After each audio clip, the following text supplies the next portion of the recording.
અમદાવાદમાં આવેલ વિન્ઝોન હાથીજાનમાં આવેલ સાલિન હાઇટેજ 5માં બિલ્ડરોએ ફ્લેટ ધારકો સાથે મોટી છેતરપિંડી અને ફ્રોડ કરી હોવાની ઘટના પ્રકાશમાં આવી છે. આજીવન મેન્ટેનન્સ સાથે પૈસા વસૂલ્યા છે, પરંતુ મેન્ટેનન્સના પૈસા હવે ફ્લેટ ધારકોને ભોગવવા પડે તેવી પરિસ્થિતિનું નિર્માણ થયું છે અને ક્યાંક ને ક્યાંક ફ્લેટના ગલત દસ્તાવેજ થયા હોવાનું પણ ફ્લેટ ધારકોએ આમતક ટીમને જણાવ્યું હતું. હવે જોઈએ અમદાવાદ આમતક ન્યૂઝ બ્યુરોનો એક વિસ્તૃત અહેવાલ. અમદાવાદમાં આવેલા જાણીતા વિન્ઝોલ હાથીજાનમાં આવેલા સાલિન હાઇટેજ 5માં બિલ્ડરોએ રૂપિયા 2 કરોડથી વધારાનો ચીટિંગ અને ફ્રોડ કરી આવવાનું બહાર આવતા ભારે સનસનાટી મચી જવા પામી છે. આમતક ટીવીની ટીમે અમદાવાદ ખાતે જે આ વિસ્તાર છે ત્યાં પડતાલ કરી ત્યારે વિગતો આખી જે આવી છે તે ખરેખર ચિંતાજનક છે. આજીવન મેન્ટેનન્સની બાંહેધરી આપી અને ફ્લેટ ધારકોને સાથે ચીટિંગ કર્યું, છેતરપિંડી કરી હોવાની હકીકતો પ્રકાશમાં આવી છે. લોકો છેલ્લા ઘણા સમયથી પાણી, સફાઈ, લાઇટ અને ગંદકીથી પરેશાનનો સામનો કરી રહ્યો છે. બિલ્ડર્સો દ્વારા જ્યારે રજૂઆત કરવામાં આવે છે, બિલ્ડર્સોને ફ્લેટ ધારકો દ્વારા ત્યારે ખુલ્લી ધમકી આપે છે કે આમાં કાંઈ પણ થઈ શકે એમ નથી, જે કર્યું તો એ કર્યું, તો હવે પણ નહીં થાય, તમારા લોકોએ તમારી રીતે કરવું પડશે તેવું રોકડું પરખાવી દેતા ફ્લેટ ધારકોની હાલત અત્યારે કફોડી બની જવા પામી છે. ખાસ કરીને જે બિલ્ડરો છે એ એકને એક પ્રોપર્ટી 2 થી 3 વખત ખોટા દસ્તાવેજો સાથે વેચી મારી હોવાની પણ વિગતો ફ્લેટ ધારકો દ્વારા જાણવા મળી છે. લોકલ પોલીસ સ્ટેશનમાં અને સરકારમાં ઘણી બધી વખત રજૂઆત કરવામાં આવી છે. આમ છતાં હજી સુધી કોઈ પ્રકારનું ઉકેલ આવ્યો નથી અને ફ્લેટ ધારકો છે હેરાન પરેશાન થઈ ગયા છે. સાલિન હાઇટેજમાં 5માં જે બિલ્ડરોએ ફ્લેટ ધારકો સાથે છેતરપિંડી કરી છે તે ખૂબ જ દુઃખદ ઘટના છે. તાત્કાલિક અસરથી યોગ્ય કરવામાં નહીં આવે તો હવે ઉગ્ર આંદોલન કરવાની આવશે અને બિલ્ડર સામે કોર્ટનો આશરો લેવામાં આવશે તેવી પણ ફ્લેટ ધારકોએ ચીમકી આપી છે. લાખ લીધા કોકની પાસેથી 1.25 લાખ રૂપિયા, કોઈ મકાનો 2 મકાન 4 જણને વેચેલા છે, દસ્તાવેજ અલગ અલગ રીતે કરીને આપ્યા છે. એને ટોટલી ફ્રોડ કરેલું છે.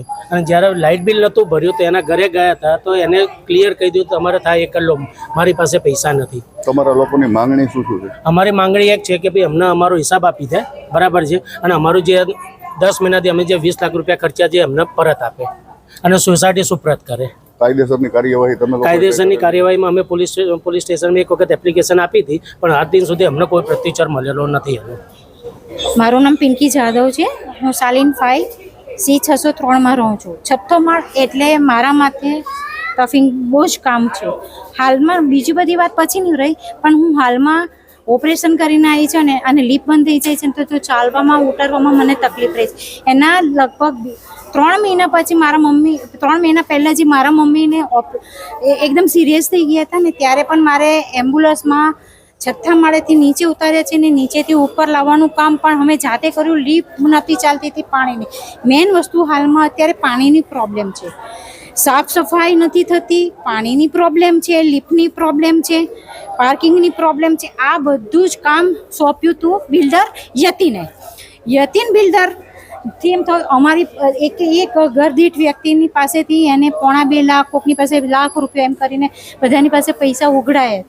હવે ઉઘરાયા પછી એને વાપરી નાખ્યા, ગમે તે શું કર્યું કાંઈ જ ખબર નથી. પણ હવે એને એમ લાગ્યું કે ભાઈ મારું તો હવે ટાઈમ ફિક્સ થઈ ગયા, હવે મારાથી કોઈ કેપેસિટી નથી કે હું આ સાલિન 5 સંભાળી શકું. એટલે એને ગૌરંગ કરીને બીજો બિલ્ડર બનાવી અને એને બધું સોંપી દીધું છે.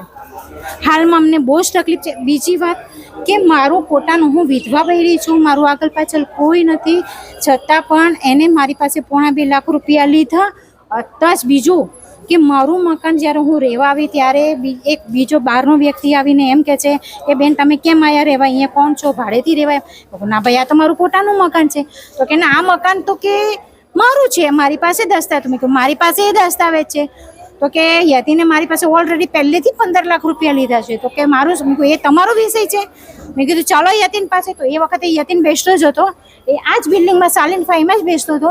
તો અમે એની પાસે ગયા, વાત કરી. મેં કીધું શું છે ભાઈ, આ શેના લફરા છે બધા?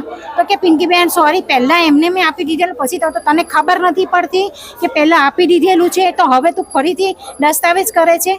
આ ગુનો બને છે, સરકારી ગુનો બને છે કે એક જ વ્યક્તિને 2 મકાન, બે વ્યક્તિને એક જ મકાન આપું છું, ડબલ દસ્તાવેજ થાય છે. આ કામ ચીટર યતીન બિલ્ડરનું છે. બારોટ છે. હું સાલિન હાઇટ્સ 5માં રહું છું. મારો બ્લોક નંબર B502 છે. હું સાલિન હાઇટ્સ 5માં છેલ્લા 7 વર્ષથી હું સાલિનમાં રહું છું. આજથી 4 મહિના પહેલાં મારું પોતાનું ઓપરેશન કરાવેલું. ત્યારે હું સીડીઓ ચડીને ચડ ઉતર કરતો હતો હું પોતે, ત્યારે બી લિફ્ટના પ્રોબ્લેમ હતા. અત્યારે પાણીના પ્રોબ્લેમ છે. ઘણા બધા ટાઈમથી પાણી અને લિફ્ટના પ્રોબ્લેમ છે.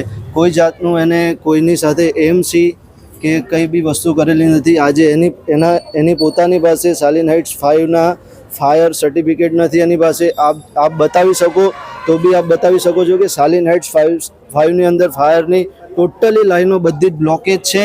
તમે પોતે બી ચેક કરી શકો છો કે નર્મદાના પાણીની કોઈ બી લાઈન અહીંયા નથી. અમે પોતે બોર ચલાવી રહ્યા છીએ. અત્યારે છેલ્લા 11-12 મહિનાની અંદર અમે સાલિન હાઇટ્સ 5ના મેમ્બરો થકી અમે ઓછામાં ઓછા 20 થી 25 લાખ રૂપિયા અમે યુજીવીસીએલનું લાઇટ બિલ ભર્યું છે. કોઈ બી સિક્યુરિટી રાખી છે, અમે હાઉસકીપિંગવાળા બી રાખી ચૂક્યા છીએ. એ લોકોને અમે મંથલી 25-30 હજાર રૂપિયા પેમેન્ટ એ લોકોને ચૂકવીએ છીએ. આજે તમે જોઈ શકો છો કે અમારી પાસે છેલ્લા લાસ્ટ બિલ તમે અમારું યુજીવીસીએલનું નીકાળી શકો છો. તો એમાં બી લાસ્ટ યુજીવીસીએલનું બિલ 3 લાખ રૂપિયા બાકી છે. હજી બી અમે પોતે ભરીએ છીએ. સોસાયટીના મેમ્બરો એક થઈ પોતાના ખિસ્સાના પૈસા કાઢીને અમે યુજીવીસીએલનું લાઇટ બિલ ભરીએ છીએ. અમારા બોર ચલાવીએ છીએ. બોરની મોટરો છેલ્લા 15-20 દિવસથી બંધ હતી. અમે પોતે અમારા ખિસ્સાના પૈસાથી કાઢીને નવી મોટરો નંખાવી છે. આપ પોતે બી બતાવી શકો છો. આપને જે બી બતાવવું હોય, હું જેટલું બી બોલ્યો છું એ તમે કહેતા હોય તો હું તમને બતાવી બી શકું છું. લાઈવ પ્રેઝન્ટેશન કરી શકું છું.